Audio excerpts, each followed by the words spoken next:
ফিরে এলাম আরও একটা শর্ট ভিডিও নিয়ে। কেমন আছো তোমরা? নিশ্চয়ই অনেক অনেক ভালো আছো, আমি অনেক ভালো আছি।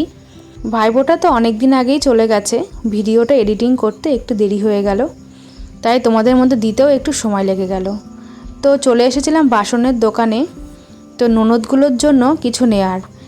এবার আমি আর ভাইফোঁটা দেবো না, তার জন্য তোমাদের দাদাভাই ভাইফোঁটা নেবে বলে ওর জন্য গিফটের ব্যবস্থা করা হয়েছে। তো কি নেব সেটাই ভাবনা চিন্তা করছিলাম।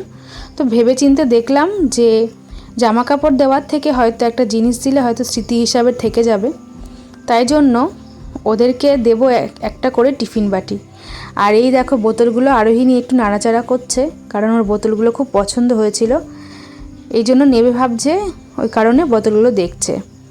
তো এই দেখো বোতল দেখা শুরু হয়ে গেছে অনেকক্ষণ। এসেই তো পাগল, দোকানে অনেক রকম জিনিস দেখে ওর মাথা ঘুরে গেছে, কারণ যেটা দেখছি সেটাই ওর পছন্দ হচ্ছে। বাচ্চাদের মন বুঝতেই পারছো।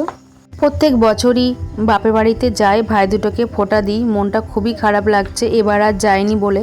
আরোহী প্রত্যেক বছরও দাদুকে ফোঁটা দেয়, দাদুর জন্য গিফট নিয়েছিল।